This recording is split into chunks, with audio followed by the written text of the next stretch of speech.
Respiratory function can be broken down into 5 stages.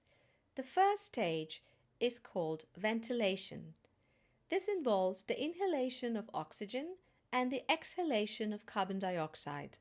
The destination for oxygen here is the alveolus, and in this stage, the destination for carbon dioxide is the outside air.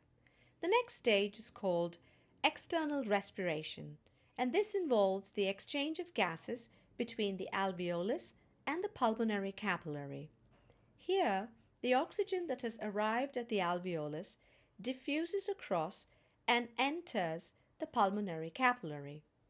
The carbon dioxide that has been brought from the body cells leaves the pulmonary capillary and diffuses into the alveolus so that it can be breathed out.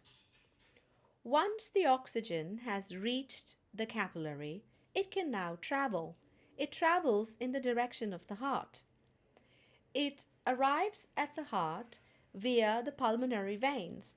So here we see the oxygen arriving via the pulmonary veins to the heart, and from the heart it can be pumped out via the aorta and taken to all parts of the body. The oxygen now arrives at the body cells. In the body cells, carbon dioxide is formed, and so carbon dioxide is released from the body cells and it can be transported back to the lungs, first via the veins, systemic veins that take it to the heart, and then the pulmonary trunk that takes it to the alveolus. We call this stage transport.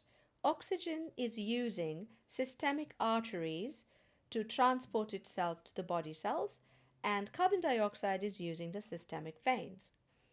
The next stage is internal respiration, which is the exchange of gases that takes place between the systemic capillary and the body cells. Oxygen diffuses from the capillary to the body cells. Carbon dioxide diffuses from the body cells to the systemic capillary. The next stage and last stage is cellular respiration. The oxygen that has arrived in the body cells can now be used to break down glucose and make ATP. Carbon dioxide is the toxic byproduct.